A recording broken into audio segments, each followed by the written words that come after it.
Hello students, आज class 10th का science का पेपर था। मुझे पूरी उम्मीद है कि आपका पेपर बहुत अच्छा गया होगा। मेरे पास सेट सेकंड अवेलेबल हुआ है, उसका बायोलॉजी पोर्शन हम यहाँ पे देखने वाले हैं।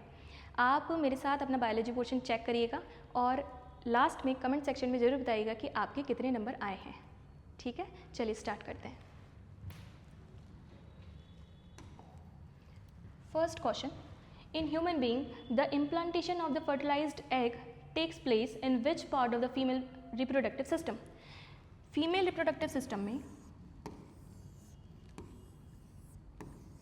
इम्प्लांटेशन कहाँ होता है? तो फीमेल रिप्रोडक्टिव सिस्टम में इम्प्लांटेशन होता है यूट्रस के अंदर। तो करेक्ट आंसर क्या होगा? यूट्रस। ठीक है, नेक्स्ट।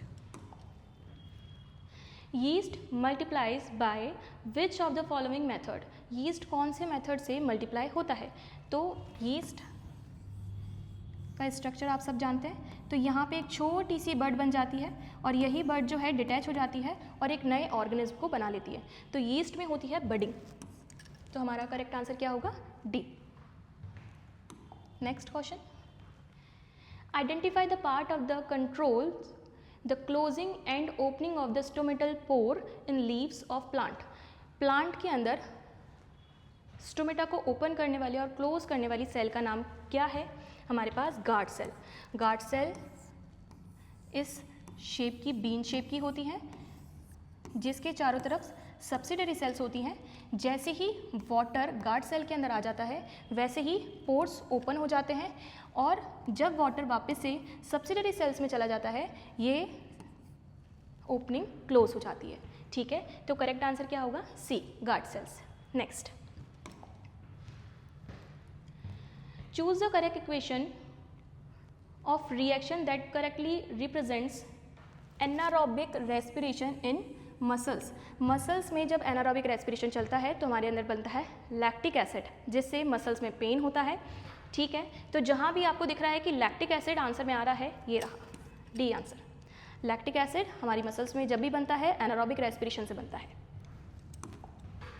चलिए next, which of the following is a non biodegradable pollutant? कि वो पॉल्यूटेंट जिसको बिल्कुल भी माइक्रोब्स क्या नहीं कर सकते, कॉम्प्लेक्स से सिंपल में चेंज नहीं कर सकते हैं, बायोडिग्रेडेशन जिसका नहीं हो सकता है, उसका आंसर क्या होगा? DDT। Next, when the human egg is fertilized by a sperm having Y chromosome, the zygote has the following combination of chromosomes। जब मेल से Y क्रोमोसोम आता है तो आपको पता है मेल में 46 क्रोमोसोम होते हैं। जब गैमीट फॉर्म होते हैं तो 22 + X 22 + Y बनते हैं, जबकि फीमेल में दोनों ही सेम टाइप के गैमीट्स बनते हैं, 22 + X 22 + X। जैसे ही 22 + X दोनों ही कॉमन है तो कोई सा भी ले सकते हैं और उसका 22 + Y मिलेगा तो बनता है 44 + XY। तो आंसर जाएगा 44 + XY। करेक्ट आंसर होगा सी। चलिए नेक्स्ट पे आगे चलते हैं। The reasons for excessive generation of waste are. क्या रीज़न है जिससे बहुत ज़्यादा वेस्ट बन रहा है? ठीक है, तो सबसे पहला है यूज़ एंड थ्रो पॉलिसी। बिल्कुल सही बात है, क्योंकि जितना ज़्यादा यूज़ एंड थ्रो करेंगे तो थ्रो करके जा कर रहा है, वो इकट्ठा ही तो हो रहा है। ठीक है, तो use and throw policy first भी इसका आंसर हो सकता है। नेक्स्ट है increased availability of packaged food. जितना ज़्यादा पैक्ड फूड होगा वो जो पैकेज है वो जाएगा कहाँ, जिसका बायोडिग्रेडेशन भी नहीं होता है, तो वेस्ट मटेरियल है जो ज़्यादा बढ़ेगा। ठीक है, नेक्स्ट आगे बढ़ जाते हैं। जो कंस्ट्रक्शन होता है उसका भी जितना भी वेस्ट बढ़ रहा है वो भी हमारे लिए क्या है? वेस्ट प्रोडक्ट को बढ़ा रहा है सिर्फ। नेक्स्ट है non sorting of dry and wet waste. हम अलग अलग नहीं कर पा रहे हैं कि हमारा ड्राई वेस्ट कौन सा है और हमारा वेट वेस्ट कौन सा है। जो कि ड्राई होता है जनरली वो बायोडिग्रेडेबल होता है, जब वो मिक्सिंग होती है तो वो पूरा ही नॉन बायोडिग्रेडेबल में चला जाता है। तो हमारा आंसर क्या जाएगा? सारे ही करेक्ट ऑप्शन है 1 2 3 4, ऑप्शन सी। ठीक है, नेक्स्ट असर्शन रीजन है जिसके कमांड यहाँ पे दे रखे हैं। ठीक है, नेक्स्ट क्वेश्चन को अपन फटाफट से देख लेते हैं। The peristaltic movement occur all along the gut. Peristaltic movement क्या होता है, जिसके थ्रू फूड जो होता है एलिमेंट्री कैनाल में पास होता रहता है। ठीक है, बिल्कुल करेक्ट है कि हमारी एलिमेंट्री कैनाल में, हमारे गट में पेरिस्टाल्टिक मूवमेंट होता रहता है, जिससे फूड नीचे की तरफ आता रहता है। फिर है the lining of the gut has muscles that contract rhythmically to push the food in regulate manner. तो बिल्कुल सही है कि ये जो कॉन्ट्रैक्शन रिलैक्सेशन से मूवमेंट हो रहा है वो किसके थ्रू हो रहा है, क्योंकि यहाँ पर क्या प्रेजेंट है, मसल्स प्रेजेंट है। क्या प्रेजेंट है बेटा, मसल्स प्रेजेंट है। ठीक है, तो यहाँ पे क्या जाएगा ए, कि इसका जो अजर्शन है वो भी करेक्ट है, इसका जो रीज़न है वो भी करेक्ट है, और रीज़न जो है वो अजर्शन का करेक्ट एक्सप्लेनेशन भी है। ठीक है, next, bacteria produced as a result of asexual reproduction would be similar. Bacteria asexual reproduction से बनते हैं। ठीक है, तो जो एक सेल डिवाइड होगी तो दो सेल बना रही है, हम बना लेते हैं, एक सेल डिवाइड होकर दो सेल बना रही है, क्योंकि ये माइटोटिकली डिवाइड होते हैं और ए माइटोटिक डिवीजन वैसे बोला जाता है। ठीक है, तो इनमें सिमिलरिटी होने के चांसेस हैं, डन। लेकिन अब रीज़न पढ़ते हैं, there would be only minor difference between the bacteria generated due to the small inaccuracies in DNA replication, कि जब डीएनए रेप्लिकेट होता है तो उसमें थोड़े बहुत चेंजेस तो आते हैं। तो ये भी बिल्कुल करेक्ट है कि जब एक बैक्टीरियल सेल दो डॉटर बैक्टीरियल सेल में डिवाइड होती है, तो जब इसके डीएनए में रेप्लिकेशन चल रहा होता है तो थोड़े से म्यूटेशन के चांसेस रहते हैं। म्यूटेशन का मतलब होता है जेनेटिक मटेरियल में सडन कोई चेंज हो जाना, जिससे ये दोनों होते तो सिमिलर हैं, दिखते सिमिलर हैं, लेकिन इनके जेनेटिक मटेरियल में कुछ ना कुछ वेरिएशंस आ जाती हैं। तो हमारे पास अजर्शन भी करेक्ट है, हमारे पास रीज़न भी करेक्ट है, लेकिन रीज़न अजर्शन का करेक्ट एक्सप्लेनेशन नहीं है। ठीक है, तो हमारे पास आंसर क्या जाएगा इसका, बी। ठीक है, चलिए नेक्स्ट आगे बढ़ जाते हैं। ऑब्जर्व द गिवन फिगर, और आइडेंटिफाई करना है आपको पी क्यू आर एस को। तो हमारे पास P यहाँ पर क्या है, चलो हमारे पास P यहाँ पर क्या है, सेंस ऑर्गन है। ठीक है, जो कि अभी किसे कहेंगे, स्किन को कहेंगे, क्योंकि हैंड टच हुआ है।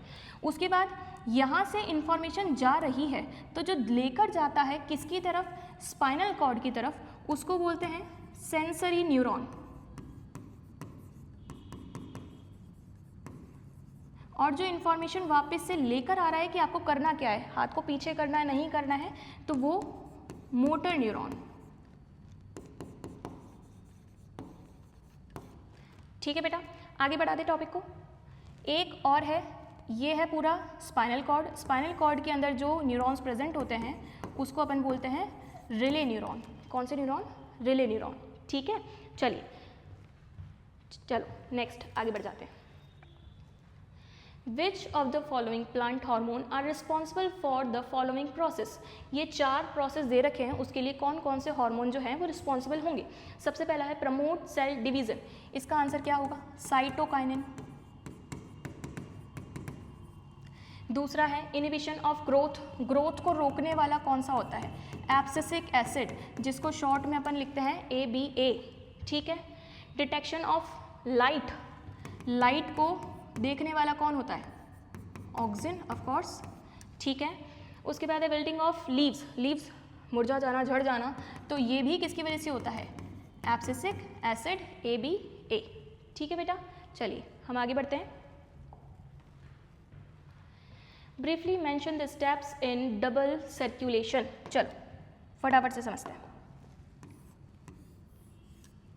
डबल सर्कुलेशन में हमने बना दिया ये हार्ट, ठीक है, जिसके अंदर 4 चैम्बर होते हैं, ये लेफ्ट, ये राइट, ये ऑरिकल, ये वेंट्रिकल। इस साइड हमने बना दिया लंग्स और इस साइड हमने बना दिया कंप्लीट बॉडी के लिए। ठीक है, अब आप देखिए लंग्स से ऑक्सीजनेटेड ब्लड पहले लेफ्ट वाले ऑरिकल में आता है bye pulmonary when.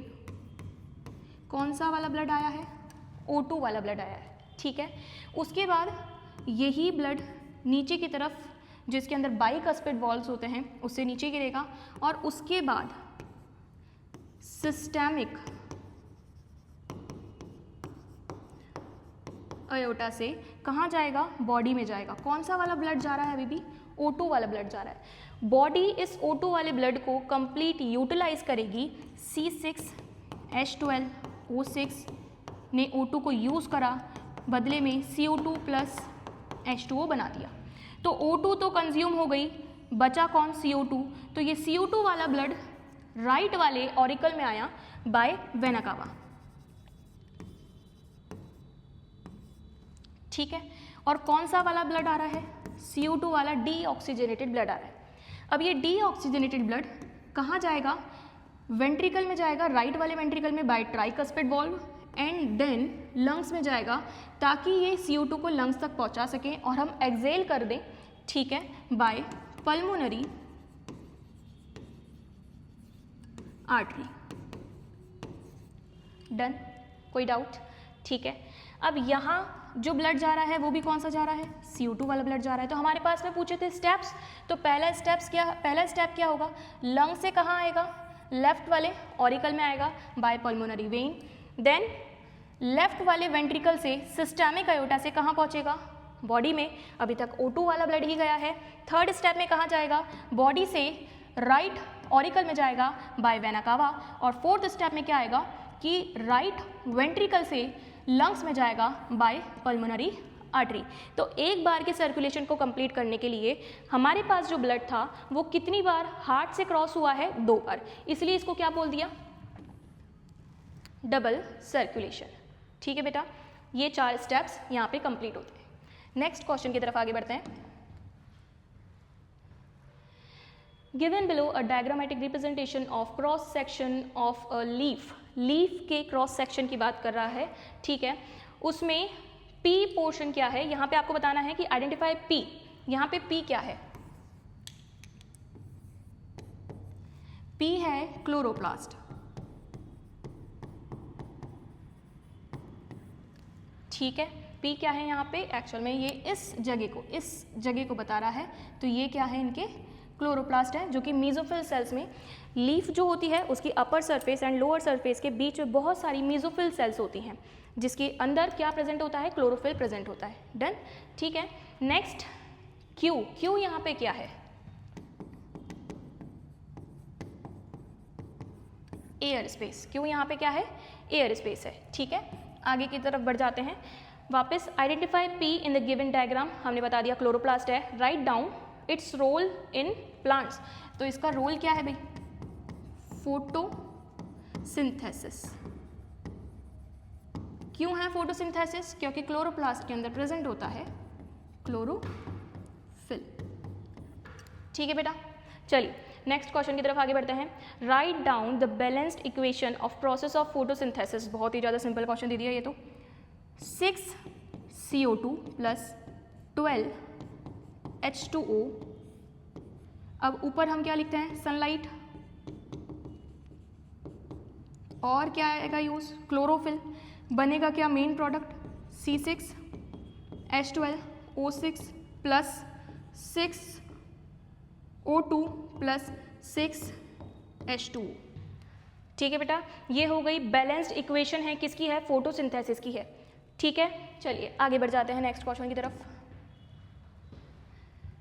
Mention any one harmful effect of using plastic bag. Plastic bag को हम यूज क्यों नहीं करते हैं? क्योंकि नॉन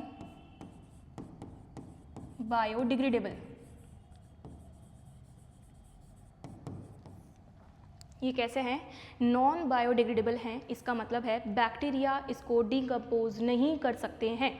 ये अर्थ पर अगर हैं तो ये बहुत टाइम तक ऐसे कैसे रहने वाले हैं। ठीक है, इसलिए प्लास्टिक बैग का क्या है यहाँ पे? एक हार्मफुल इफेक्ट है। क्या? क्योंकि ये नॉन बायोडिग्रेडेबल है।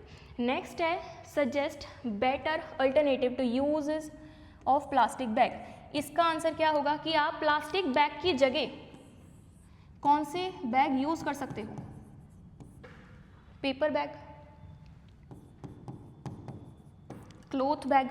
ठीक है, कपड़े के बने हुए थैले, जिससे वो चीज़ें जो हैं प्लांट से बनी हुई हैं और वो बायोडिग्रेडेबल में आती हैं।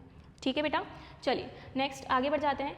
Paddy fields require a large amount of water. The pesticides and chemical fertilizer used are washed down into the soil or water bodies. How do these chemicals reach our bodies? जब हम paddy field की बात करते हैं, चावल के खेतों की बात करते हैं, तो उसके अंदर बहुत सारे क्या यूज़ आ सकते हैं, पेस्टिसाइड और केमिकल फर्टिलाइज़र यूज़ आ सकते हैं. जो पेस्टिसाइड और केमिकल फर्टिलाइज़र है ये या तो सॉइल में चले जाते हैं या वाटर बॉडी में चले जाते हैं, तो पॉल्यूशन तो है, लेकिन ये हमारी बॉडी में कैसे पहुंचते हैं? जब हम फूड चेन पढ़ते हैं, ठीक है, हम ये क्या पढ़ते हैं, फूड चेन पढ़ते हैं. तो जब केमिकल फर्टिलाइज़र यूज़ किया है, ठीक है, जब केमिकल फर्टिलाइज़र को यूज़ किया जाता है तो वो सॉइल में जाता है और सॉइल से इनटेक करके वो कहाँ आ जाता है, प्लांट्स के अंदर आ जाता है. हम प्लांट ईटर्स के फॉर्म में भी आ सकते हैं क्योंकि हम ओमनीवोर्स हैं, हम दोनों कर सकते हैं, दोनों खा सकते हैं, ठीक है. इसलिए जब हम प्लांट को ईट करते हैं तो फूड चेन में आ जाते हैं, ठीक है. प्लांट से वो किस में चला गया, ह्यूमन में चला गया, ठीक है. अब प्लांट के अंदर वो केमिकल फर्टिलाइज़र भी आ गया था बाय सॉइल, ठीक है. तो वही चीज़ हमने प्लांट को खा लिया तो वो चीज़ हमारे अंदर आ गई, ठीक है. तो उसका जो इफेक्ट है वो हमारे अंदर थोड़ा ज़्यादा दिखेगा. इसको बोलते हैं बायो एक्यूमुलेशन, कि वो जैसे जैसे आगे जाएगा वो ट्रांसफ़र होता जाएगा, पहली बात तो, ठीक है. और लास्ट तक जिसकी बॉडी में पहुंचेगा फूड चेन के हिसाब से, अगर लास्ट में जिस भी ट्रॉफिक लेवल तक पहुंचेगा उसके अंदर उसकी कंसंट्रेशन बहुत ज़्यादा बढ़ चुकी होगी, तो जो सबसे ज़्यादा जो नेगेटिव इफेक्ट आएंगे वो लास्ट ट्रॉफिक लेवल पे आएंगे, ठीक है बेटा. चलिए आगे बढ़ जाते हैं. और कुछ सही ना बचा इसमें. How do these chemicals reach our body, ये हमने कंप्लीट कर दिया. फूड चेन के थ्रू हमारी बॉडी के अंदर आ जाएंगे, ठीक है. What is this phenomenon known as bioaccumulation, then है. अच्छा, बहुत ज़्यादा आगे जब फूड चेन में आगे जा रहे हैं तो सबसे लास्ट में जो कंसंट्रेशन बढ़ रही है बायो मैग्निफिकेशन बोलेंगे उसको, ठीक है. बायो मैग्निफिकेशन, बायो मतलब लिविंग ऑर्गेनिज्म में हो रहा है, मैग्निफिकेशन कंसंट्रेशन बढ़ रही है उसकी, ठीक है बेटा. चलो कंटिन्यू आगे बढ़ते हैं. Mention the gland and the hormone secreted by the scary situation in human. Adrenal gland, हमारे पास एक ग्लैंड जो कि स्कैरी सिचुएशन में एक हार्मोन रिलीज करती है, एड्रीनलिन.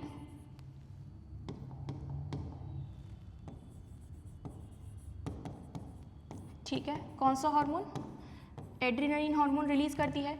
ये जो एड्रीनलिन हार्मोन होता है वो हमारे अंदर 3F हार्मोन के नाम से भी जाना जाता है, fear, fight and flight hormone, ठीक है.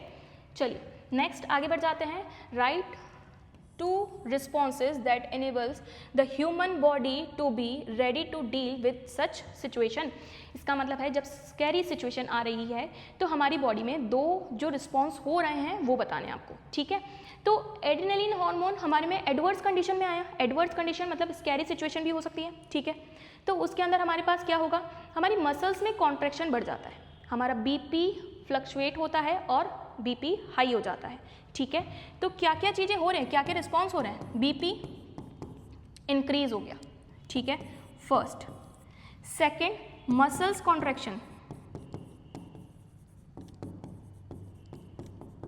मसल कॉन्ट्रैक्शन भी क्या हो गया, इंक्रीज हो गया. हमारी टीयर ग्लैंड बहुत अच्छे से काम करने लगती है, ठीक है, और उनका सिक्रीशन भी इंक्रीज हो जाता है.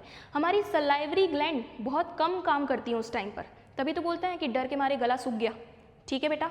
तो सलाइवरी ग्लैंड से सलाइवा कब निकल रहा है, तो हमें तो सिर्फ 2 ही पूछे हैं तो हमने तो 2 बता दिए, इसके अलावा एक पूरी लिस्ट बन सकती है इस पे तो, ठीक है. चलिए आगे बढ़ जाते हैं.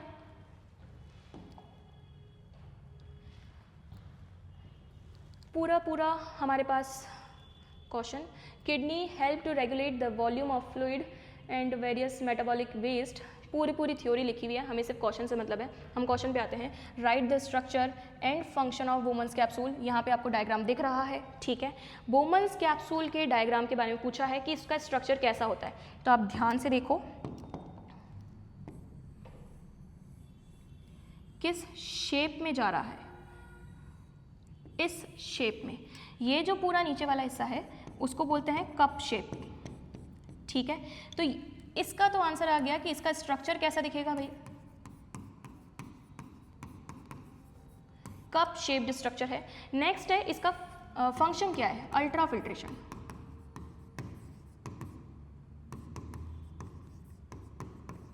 ठीक है बेटा, ठीक है। अल्ट्रा फिल्ट्रेशन क्या होता है, जब भी हमारे ब्लड में इम्प्योरिटीज़ होती हैं like urea, ammonia, uric acid, ठीक है, तो हमारा ब्लड छनता है, छनकर कहाँ जाएगा, फिल्टर होकर कहाँ जाएगा, बोमन्स कैप्सूल में जाएगा। ठीक है, तो जब छन कर ब्लड कहाँ आ जाता है, बोमन्स कैप्सूल में आ जाता है। ठीक है, तो यहाँ पर काम भी क्या हो गया इसका, अल्ट्रा फिल्ट्रेशन। ठीक है बेटा, आगे बढ़ जाते हैं नेक्स्ट क्वेश्चन की तरफ। Next, although kidney filters a large amount of fluid, still the secretion from the body is only about a liter or 2। ठीक है, इसका मतलब हमारी जो बॉडी में अल्ट्रा फिल्ट्रेशन से कोई चीज़ छनी, क्या छना, क्या फिल्टर हुआ, हमारा ब्लड फिल्टर हुआ, तो कितना फिल्टर हो रहा है, अबाउट 180 लीटर डेली, 180 लीटर रोज छन रहा है। लेकिन जो यूरिन फॉर्म हो रहा है वो तो 1 या 2 लीटर के बीच में ही हो रहा है। ठीक है, क्यों, क्योंकि बाकी पूरा क्या हो गया, रीअब्सॉर्ब। ठीक है, बाकी क्या हुआ है, रीअब्सॉर्ब हुआ है। चलो ठीक है, बाकी का क्या हो गया, रीअब्सॉर्प्शन हो गया, जिसमें हम बोलेंगे 99% तो रीअब्सॉर्ब ही करा है, कुछ परसेंट है जो बॉडी से बाहर निकल गया। ठीक है, यूरिन के फॉर्म में। आगे बढ़ जाते हैं, what is the excretion, why is necessary for any living organism. Excretion का मतलब क्या होता है भाई,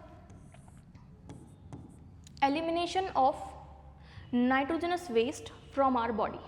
ठीक है, हमारी बॉडी से नाइट्रोजनस वेस्ट को क्या करना, एलिमिनेट करना। ठीक है,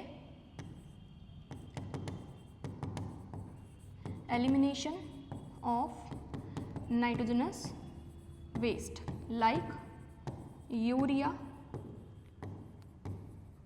अमोनिया एक्सेट्रा। ठीक है, ये हमारी बॉडी के लिए नेसेसरी क्यों है, क्योंकि अगर ये हमारी बॉडी के अंदर रहा, ठीक है, तो टॉक्सिसिटी बढ़ जाएगी।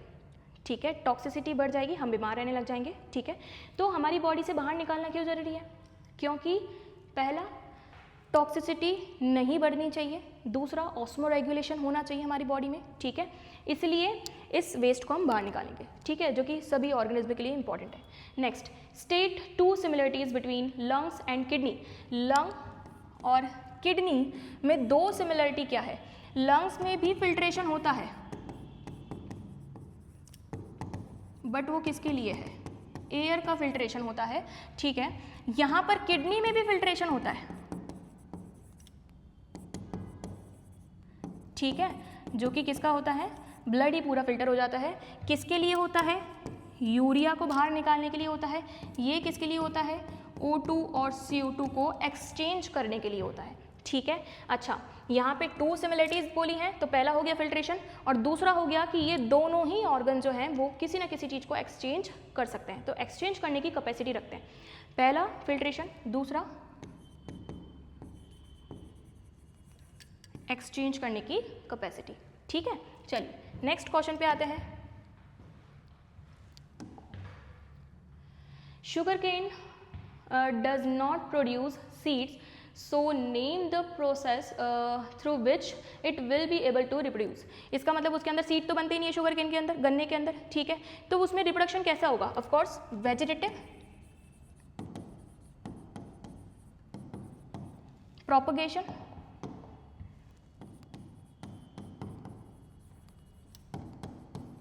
ठीक है, वेजिटेटिव प्रोपगेशन से होगा। ठीक है, जिसमें स्टेम की कटिंग हो जाती है, जिसमें नोड्स होने चाहिए। इतना सा हिस्सा अगर कट कर दिया तो ये नोड प्रेजेंट होना चाहिए, जिससे वापस से नया स्टेम ग्रो कर जाएगा। ठीक है, list any 2 advantage of this method. पहला तो क्या है, फास्ट प्रोसेस है। ठीक है, बहुत जल्दी से बहुत कम टाइम में आप बहुत ज़्यादा क्रॉप को बना सकते हैं, जिसमें आपको सीड की वेट करने की भी कोई ज़रूरत नहीं होती है। ठीक है, चलिए पहला पॉइंट हो गया, फास्ट प्रोसेस हो गया। सेकंड पॉइंट क्या हो गया, क्योंकि आपने यहाँ पर कोई भी फर्टिलाइजेशन नहीं करवाया है, दूसरे प्लांट का यहाँ पे कोई भी इंटरफेरेंस नहीं है, तो जो पेरेंटल इन्फॉर्मेशन है वो वैसी की वैसी ही जो ऑफस्प्रिंग है उसके अंदर जाती है। तो इन्फॉर्मेशन को क्या करते हैं, प्रिवेंट करके रखते हैं, मतलब एक तरीके से बचा के रखते हैं, और उसमें मिक्सिंग नहीं होने देते कोई भी। क्लियर है यहाँ तक की बात? ठीक है, तो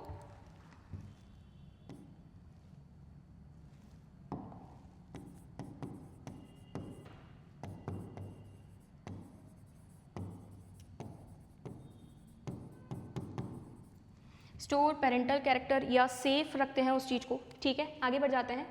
beside sugarcane give 2 more example of plants that produce by this method. तो इस मेथड से शुगर केन के अलावा किसको, पोटैटो, ठीक है, और रोज़ जिसमें हम ग्राफ्टिंग करवाते हैं, उसमें भी स्टेम कटिंग होती है, वो भी वेजिटेटिव रिप्रोडक्शन का ही पार्ट है, ठीक है बेटा। आगे बढ़ जाते हैं। Why regeneration is not possible in all the type of animals. Regeneration जब एक ऑर्गेनिज्म का कोई बॉडी पार्ट मिस होता है, जब एक ऑर्गेनिज्म का कोई बॉडी पार्ट मिस होता है तो वो रीजनरेट कर जाता है, ठीक है। इसको तो बोलते हैं पहले तो रीजनरेशन, इतना तो समझ में आ गया, ठीक है। अब जो बॉडी पार्ट रीजनरेट हो रहा है ये समझ में आ रहा है, लेकिन सभी एनिमल्स में क्यों नहीं होता है, क्योंकि रीजनरेशन होता है स्टेम सेल से, ठीक है। रीजनरेशन किससे होता है, स्टेम सेल से होता है, ठीक है। स्टेम सेल्स वो सेल्स होती हैं जिसमें डिवाइडिंग कैपेसिटी बहुत अच्छी होती है, ठीक है बेटा। तो स्टेम सेल्स होनी चाहिए तभी जाकर रीजनरेशन हो पाएगा, अगर स्टेम सेल्स नहीं है तो रीजनरेशन भी नहीं होगा, ठीक है। चलिए आगे बढ़ जाते हैं। यहाँ पर एंजियोस्पर्म फ्लावर दे रखा है जिसमें पोस्ट फर्टिलाइजेशन में, ठीक है, पोस्ट फर्टिलाइजेशन में क्या क्या चीज़ें बन रही हैं, कौन सा फ्लावर पार्ट जो है वो किसके अंदर कन्वर्ट हो रहा है, इसके बारे में पूछा है, ठीक है। फटाफट से देख लेते हैं। देखो, in an angiosperm flower fertilization is said to takes place when male gamete carried in the pollen tube fuse with the female gamete present in the embryo sac, ठीक है। This results in lot of changes in different parts of the flower. State the changes taking place in the following structure. Zygote किस में change हो जाएगा बेटा, कि post fertilisation होने के बाद में फ्लावर के ये पार्ट किस में चेंज हो जाएंगे सॉरी, जाइगोट चेंज हो जाएगा एम्ब्रियो में, ठीक है। ओव्यूल से क्या बनता है, सीड। ओवरी चेंज हो जाएगी किसके अंदर, फ्रूट के अंदर, ठीक है। सेपल्स तो डीजनरेट, ठीक है। ये फ्लावर से ही झड़ जाते हैं, किसी किसी में सेपल लगे रहते हैं हमेशा के लिए, लेकिन जनरली झड़ जाते हैं, ठीक है। चलिए आगे बढ़ जाते हैं। Define germination. चलिए जर्मिनेशन क्या होता है, जब एक सीड को क्या मिलेगा, वाटर मिलेगा, ठीक है, तो वो क्या होगा, उसमें से रूट्स और स्टेम शूट्स निकल जाएंगी, ठीक है। तो उसी को अपन क्या बोलते हैं, germination is the fundamental biological process by which plant और फंगस दोनों में चलता है, ठीक है। इमर्जेस फ्रॉम द सीड से निकल रहा है और स्पोर से निकल रहा है। अगर हम प्लांट की बात करेंगे तो जर्मिनेशन किस में होगा, सीड में, लेकिन अगर हम किसकी बात करेंगे, फंगस की बात करेंगे, तो फंगस में जो जर्मिनेशन होगा वो किसके अंदर होगा, स्पोर में, ठीक है। Marking the beginning of growth after the period of dormancy, ठीक है। ये हम सारे क्वेश्चन सेट सेकंड के देख चुके हैं, ठीक है। बायोलॉजी पोर्शन कंप्लीट हो चुका है। एक बार आप लोग भी देखिएगा कि आपके इसमें कितने करेक्ट आ रहे हैं, ठीक है। और लास्ट में प्लीज़ कमेंट करके बताइएगा कि आपके कितने मार्क्स आ रहे हैं, ठीक है। Thank you.